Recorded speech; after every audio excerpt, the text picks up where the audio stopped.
মুখে বারবার ব্রণ বা পিম্পল বেড়ে থাকা, একেবারে ব্রণ শেষ হয়ে যাওয়ার পরেও আবার সেই ব্রণ ফিরে আসা, কোথাও না কোথাও আপনার করা কিছু ভুলের দিকেই ইশারা করে থাকে। বিশেষ করে ব্রণ বা পিম্পলের সমস্যায় খাওয়া দাওয়া আর চেহারায় লাগানো ক্রিমের দিকে যেমন নজর দেওয়া হয়, ঠিক তেমন আপনার কিছু ভুলের দিকেও আপনাকে নজর দিতে হবে। যদিও লোকে জেনে বা না জেনে সকাল থেকে রাত অবধি এমন কিছু ভুল করে থাকে যেটা পিম্পল বা ব্রণকে বাজে থেকে আরও বাজে বানিয়ে থাকে, আর যার জন্য খাওয়া দাওয়া আর চেহারায় লাগানো ক্রিম ঠিক হওয়া সত্ত্বেও পিম্পল কমার বদলে সময়ের সাথে সাথে বেড়েই থাকে। যদিও আপনি জানেন যে আমি ব্রণ সমস্যা সমাধানের 3টে ভিডিও আপলোড করেছিলাম, যেটাতে জেনেছিলাম একই জায়গায় বারবার ব্রণ কেন আসে আর ব্রণ সমস্যায় কী খাওয়া উচিত আর কি খাওয়া উচিত নয়। যদি আপনি 3টে ভিডিও দেখেননি তবে এই ভিডিওটির শেষে আসা লিঙ্কে ক্লিক করে দেখতে পারবেন। আজকের এই ভিডিওটি ব্রণ সমস্যা সমাধানের পার্ট 4, যেটাতে আমরা 19টা ভুলের বিষয়ে জানব, যেটা শুনতে হয়তো অনেকটা সাধারণ লাগতে পারে, কিন্তু বিশ্বাস করুন যদি এই ভুলগুলির মধ্যে একটাও আপনি প্রতিদিন করে যান তবে পিম্পলের সমস্যা বেড়েই চলবে। আপনার সকালে ওঠা থেকে শুরু করে রাতে শুতে যাওয়া অবধি কী কী ভুল করে থাকেন তা আজ ভালো করে বোঝার চেষ্টা করবেন। কিন্তু পিম্পল বা ব্রণকে বাড়ানোর জন্য এমন কিছু ভুলও হয়ে থাকে যেটা লোকে কখনো কখনো করে থাকে, যেটা আমরা এই ভিডিওর একদম শেষের দিকে জানব। বন্ধুরা, আমি সব ছোট ছোট ভুলগুলোকে খুব সুন্দরভাবে বোঝানোর চেষ্টা করেছি যাতে আপনারা সঠিক তথ্য জানতে পারেন। তো শুরু করি ঘুম থেকে ওঠা দিয়ে। নাম্বার 1, সকালবেলা ঘুম থেকে উঠেই বেশিরভাগ লোক যে ভুলগুলো করে থাকে, যেমন মুখে হাত দেওয়া। যদিও আপনি জানেন আমাদের হাতে কয়েক ধরনের ব্যাকটেরিয়া পাওয়া যায়, কিন্তু ঘুমানোর সময় অনেকটা সময় হাত আলগা থাকার জন্য তাতে ব্যাকটেরিয়া জমতে শুরু করে, আর আপনি সেই হাত দিয়ে যখন আপনার মুখে স্পর্শ করছেন তখন সেটা আপনার স্কিনের সংস্পর্শে এসে খুবই বাজেভাবে এফেক্ট করছে। তাই জরুরি যে সকালে ওঠার পর মুখে হাত দেওয়ার আগে ভালো করে হাত ধুয়ে নেবেন। নাম্বার 2, মুখে হাত দেওয়ার সময় অনেকে ব্রণ বা পিম্পলকে টিপে ও ফাটিয়ে থাকে, যেটা পুরোপুরি ভুল। কেননা পিম্পল বা ব্রণকে চাপ দেওয়ার ফলে সেটা শুধু বাইরেই ফাটে না, ভেতরেও ফাটে, আর সাথে ব্রণ ফাটার পর সেটাতে একটা গর্ত তৈরি হয়, যার ফলে বাইরে থাকা ব্যাকটেরিয়া খুব সহজে এর ভেতরে চলে গিয়ে মাল্টিপ্লাই হতে শুরু করে, যার ফলে পিম্পল বা ব্রণ আপনার মুখের অন্য জায়গায়ও ছড়িয়ে পড়ে। এই জন্য কখনোই পিম্পল বা ব্রণকে টিপবেন ও ফাটাবেন না। নাম্বার 3, স্ট্রেস বা ডিপ্রেশন। বেশিরভাগ লোক স্ট্রেস বা ডিপ্রেশনকে খুব সাধারণ মনে করে থাকে, তাই প্রতিদিন সকালে ওঠার পর আয়নায় নিজের চেহারা দেখে খুব ভাবতে ও চিন্তা করতে লেগে যায়। কিন্তু সায়েন্স মতে যখন কোনো ব্যক্তি কোনো জিনিসকে নিয়ে বেশি চিন্তা বা ভাবতে শুরু করে তখন আমাদের শরীরে কর্টিসল নামের স্ট্রেস হরমোন বহুমাত্রায় ক্ষরণ হতে শুরু করে, যেটা অয়েলি স্কিনে হওয়া ব্রণ বা অ্যাকনেকে বাজে থেকে আরও বাজে বানিয়ে থাকে। তার সাথে মাথা ব্যথা, চোখে কম দেখতে পাওয়া, হাই ব্লাড প্রেশার, চুল পড়ে যাওয়া, সেক্সুয়াল ডিসফাংশনের সাথে শারীরিক ও মানসিক কিছু রোগেরও জন্ম দেয়। এই জন্য এখানে বোঝার বিষয় হলো যে কোনো বিষয়ে বেশি ভাবা ও চিন্তা করার ফলে সেই সমস্যাটি 1%ও কম হয় না, বরঞ্চ সমস্যা আরও বেড়ে যায়। এই জন্য স্ট্রেস আর টেনশন থেকে বাঁচার চেষ্টা করুন। বেশি সময় একলা থাকবেন না, আর যদি পারেন তবে এক্সারসাইজ ও ইয়োগা করতে পারেন। সাথে যদি আপনি মুসলিম হন তবে নামাজ অবশ্যই পড়বেন। এটা প্রার্থনার সাথে সাথে আপনার মস্তিষ্ককে বেশ শান্তি দেবে আর ডিপ্রেশনকে কমিয়ে আনবে। আর এখানে একটা কথা বলতে চাই, বেশিরভাগ টিনেজার্স যারা ডিপ্রেশন কাটিয়ে উঠতে পারছেন না তারা আমাদের এই পাওয়ারফুল মোটিভেশনাল ভিডিওগুলো দেখতে পারেন। এই চ্যানেলের লিঙ্ক ডেসক্রিপশানে পেয়ে যাবেন। নাম্বার 4, ব্রাশ করা। দাঁত ও মাড়িতে জমা ব্যাকটেরিয়া আমাদের পাচন এবং শ্বসনতন্ত্রে খুব বাজে প্রভাব ফেলে থাকে, কেননা আমাদের মুখের ব্যাকটেরিয়া খাবারের সাথে সাথে পেটে পৌঁছয়, আর সেটা সেখান থেকে আমাদের পুরো শরীরের অন্যান্য অংশে পৌঁছে যায়। এই জন্য আপনি আপনার দাঁত ও মাড়ি খুব ভালোভাবে পরিষ্কার রাখবেন। নাম্বার 5, ব্রাশ করার পর মুখ ধুতে হয়, কিন্তু এখানেও বেশ কিছু লোক ভুল করে থাকে। বিশেষ করে যখন পিম্পল বা ব্রণ সমস্যা থাকে তখন আরও আপনার মুখ ধোয়াতে সাবধান হওয়া উচিত। সবার প্রথমে মুখ ধোয়ার জন্য এরকম ফেস ওয়াশ ব্যবহার করুন যেটা আপনার স্কিনের জন্য সুইটেবল, কারণ যদি আপনি ভুল ফেস ওয়াশ ব্যবহার করেন হয়তো সেটা অন্যর জন্য খুব ভালো কিন্তু আপনার স্কিনকে খুব খারাপ করে দিতে পারে। সাথে এটাও খেয়াল রাখবেন অ্যাকনে বা পিম্পল বেশিরভাগ অয়েলি স্কিনে হয়ে থাকে। এই জন্য আপনার জেল ফর্মে থাকা ফেস ওয়াশের ব্যবহার করা দরকার, কেননা এরম ধরনের ফেস ওয়াশ অয়েলি এবং অ্যাকনের জন্য বেশ সুইটেবল হয়ে থাকে। আর এটা দেখবেন আপনি যে ফেস ওয়াশ ব্যবহার করবেন সেটা যেন কেমিক্যাল ফ্রি হয়। মুখ সবসময় হালকাভাবে আলতো করে ধোবার চেষ্টা করবেন। আর পিম্পল বা ব্রণ থাকা মুখে সাবান ব্যবহার একদম করবেন না, কারণ সাবান বেশিরভাগ সোডিয়াম আর ফ্যাট মিলিয়ে বানানো হয়ে থাকে, যেটা স্কিনকে শুকনো সাথে মুখের রোম ছিদ্রকেও বন্ধ করে দেয়, যার ফলে অ্যাকনে আর পিম্পলের সমস্যা খুব তাড়াতাড়ি বাড়তে থাকে। কিন্তু আপনি এমন সাবান ব্যবহার করতে পারেন যেটা পিম্পল বা ব্রণকে শেষ করার জন্য বানানো হয়েছে। নাম্বার 6, স্নান করা। যদি আপনার মুখে পিম্পল বা ব্রণ রয়েছে তবে আপনার স্নান করার পদ্ধতি আলাদা হওয়া দরকার, কেননা স্নান করার জন্য যখন আপনি জল মাথায় ঢেলে থাকেন তখন চুলে লাগানো তেল বা শ্যাম্পুতে থাকা কেমিক্যাল আর চুলে জমা খুশকি বা মাথায় ধুলো বা ব্যাকটেরিয়া জলের সাথে সাথে মুখ দিয়ে নিচে নামতে থাকে, যেটা পিম্পল বা ব্রণ থাকা স্কিনকে খুব এফেক্ট করে। এই জন্য চুলে তেল বা শ্যাম্পু লাগানোর পর চুল পিছনের দিকে ঝুঁকিয়ে তারপর জল ঢালুন, ফলে চুলে লেগে থাকা শ্যাম্পু ও তেল পেছন দিয়ে নিচে নেমে যাবে। নাম্বার 7, মুখ মোছা। স্নান করার পর গা মোছা ও মুখ মোছার বিষয় আসে, আর যা বেশিরভাগ লোকে ভুল করে, কেননা বেশিরভাগ লোক যে তাওয়াল বা গামছা দিয়ে গা মুছে থাকে সেটা দিয়েই মুখ মুছে থাকে। কিন্তু এটা করা একদমই ভুল, কেননা আমাদের শরীরের আলাদা আলাদা অংশে আলাদা আলাদা ব্যাকটেরিয়া থেকে থাকে, যেটা আমাদের মুখের সংস্পর্শে এসে স্কিনকে ড্যামেজ করে থাকে, সাথে পিম্পল বা ব্রণকে আরও বাড়িয়ে থাকে।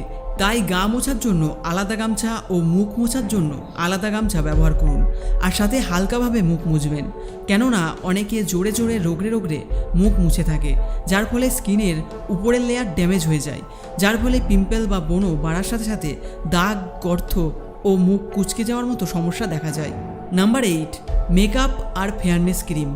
বেশিরভাগ মেয়ে ও ছেলেরা মুখ মোছার পর যে কোনো ধরনের ফেয়ারনেস ক্রিম ব্যবহার করে থাকে, আবার কিছু মেয়ে মেকআপও ব্যবহার করে থাকে, যেটা পিম্পল বা ব্রণ থাকা স্কিনের জন্য পুরোপুরি বাজে, কেননা বেশিরভাগ ক্রিম আর মেকআপ কমিউজিনিক প্রোডাক্ট হয়ে থাকে, যেটা ব্রণ, অ্যাকনে ও পিম্পলকে প্রতিনিয়ত বাড়ানোর কাজ করে থাকে। এখানে কমিউজিনিক মানে হলো এরকম জিনিস যা মুখে লাগানোর পর মুখে থাকা রোম ছিদ্রকে বন্ধ করে দেয়। আর আপনি জানেন যে পিম্পলের সমস্যা হয়েই থাকে রোম ছিদ্র বন্ধ হওয়ার পরে। যদিও মুখ পরিষ্কার করার পর টোনার, ময়শ্চারাইজার এবং সানস্ক্রিন ব্যবহার করা যেতে পারে, কিন্তু এখানে একটা কথা মাথায় রাখবেন, এইসব জিনিস কিন্তু নন কমিউজিনিক হতে হবে, কেননা নন কমিউজিনিক প্রোডাক্ট রোম ছিদ্রকে বন্ধ করে না, আর যার ফলে পিম্পলের কোনো সমস্যা দেখা যায় না। আর যে প্রোডাক্টগুলো নন কমিউজিনিক হয় সেটা বক্সেও ভালো করে লেখা থাকে। ব্রণর সমস্যাতে ফেস ওয়াশ, টোনার, ময়শ্চারাইজার এবং সানস্ক্রিন আর কি ঘরে বানানো রেসিপি আপনার মুখে ব্যবহার করবেন সেটা নিয়ে আমি পার্ট 5-এ আলোচনা করব। নাম্বার 9, ফার্স্ট মিল মানে সকালের খাবার।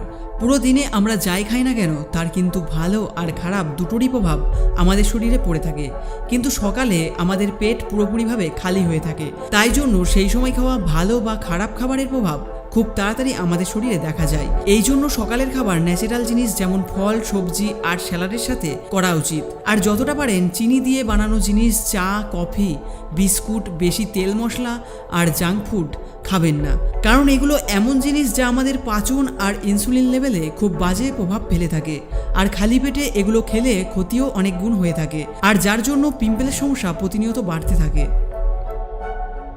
নাম্বার 10, রোদের থেকে বাঁচুন। সকালের পরে দুপুরের দিকে সানলাইট থেকে বাঁচার চেষ্টা করুন, কারণ এই সানলাইট আপনার পিম্পল বা ব্রণকে বাজে থেকে আরও বাজে বানিয়ে দেয়। আসলে সূর্যের রোদ বা তাপ আমাদের স্কিনের ময়শ্চারাইজারকে অ্যাবজর্ব করে নেয়, যেটার ফলে স্কিনের ভেতর থেকে আসা সিপাম্প অয়েল অনেক বেশি থিক আর গাঢ় হয়ে ওঠে, আর যেটা লোম ছিদ্র দিয়ে বাইরে বেরোতে পারে না, আর যার কারণে এই পিম্পল বা ব্রণ আরও বেড়ে থাকে। এই জন্য রোদ থেকে বাঁচুন। যদি আপনার রোদে যেতেই হয় তবে ছাতা ব্যবহার করুন, অথবা মুখে সানস্ক্রিন অ্যাপ্লাই করে বাইরে যান। নাম্বার 11, দুপুরের সময় শেষ হওয়ার পর সন্ধে শুরু হয়, আর ঠিক এই সময় অনেকে জিম বা ওয়ার্কআউট শুরু করে।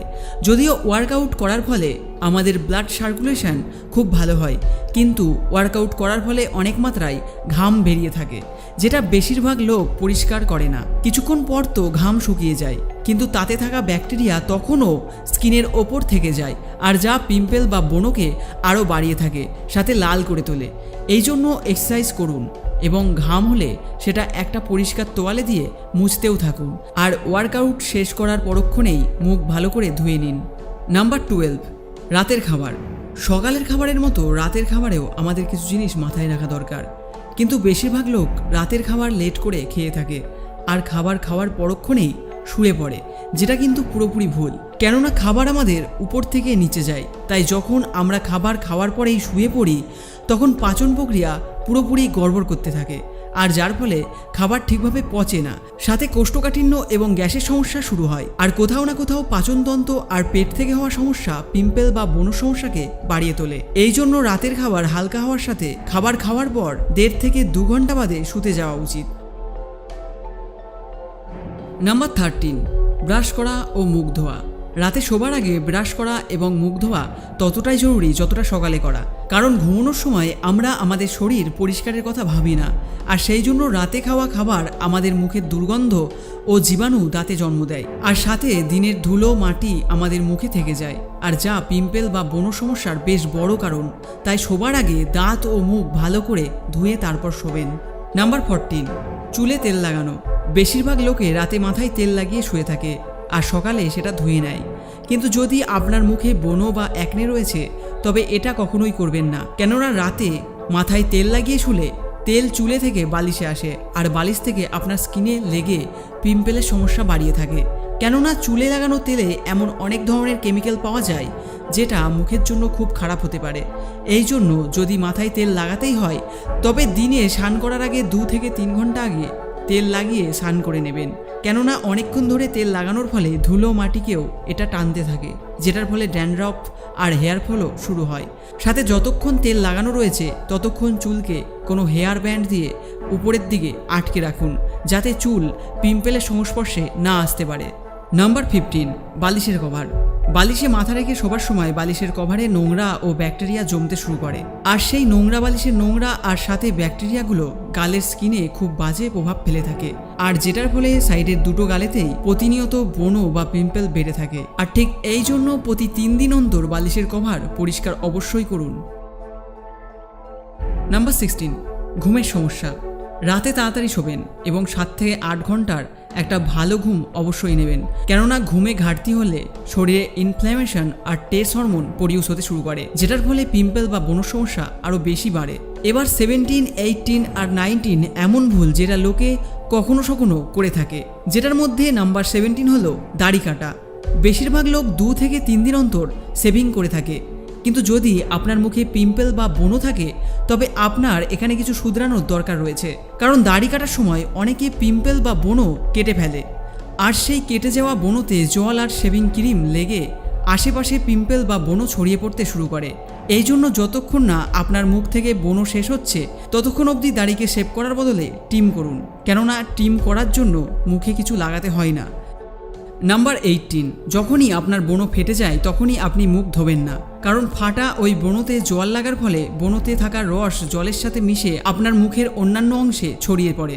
এই জন্য যখনই আপনার ব্রণ ফাটবে তখন সেটা একটা পরিষ্কার কাপড় বা টিস্যু দিয়ে ভালো করে মুছে নিন। Number 19, masturbation. বেশি হস্তমৈথুন করলে শরীরের হরমোন এবং অন্যান্য অঙ্গে খুব বাজে এফেক্ট পড়ে থাকে, যেটার ফলে মুখে অ্যাকনে পিম্পল হওয়ার সাথে সাথে মুখে আসা অনেক সমস্যায় পড়তে হয়। মাস্টারবেশন নিয়ে আমি একটা ভিডিও অলরেডি বানিয়েছি। যদি আপনি হস্তমৈথুন ছাড়তে পারছেন না তবে ভিডিওটি অবশ্যই দেখবেন, তাতে আশা করি আপনার উপকার হবে। এটাই শুধু নয়, আমরা পার্ট 5-এ জানব ব্রণ সমস্যার জন্য কী কী জিনিস মুখে লাগানো দরকার। আর যদি চান আমাকে আপনার সমস্যার কথা বলতে পারেন, আমি যতটা পারবো আপনাকে হেল্প করার চেষ্টা করব। ফেসবুক ও ইনস্টাগ্রামে আমাকে ফলো করতে পারেন, ওখানে আমি হেলথ রিলেটেড টিপস দিয়ে থাকবো। নিচে ডেসক্রিপশানে আমার পার্সোনাল ইনস্টাগ্রাম ও ফেসবুক লিংক পেয়ে যাবেন, ওখানে ক্লিক করে আমাকে ফলো করতে পারেন। আর আমি বেশি অনলাইন ইনস্টাগ্রামে থাকি, তো ইনস্টাগ্রামে আমাকে ফলো করতে পারেন। আর আমাদের Facebook page Bongman health and ফিটনেসকে লাইক করে ফলো করতে ভুলবেন না। এতক্ষণ আমার সাথে থাকার জন্য অনেক ধন্যবাদ। ভালো থাকবেন, সুস্থ থাকবেন।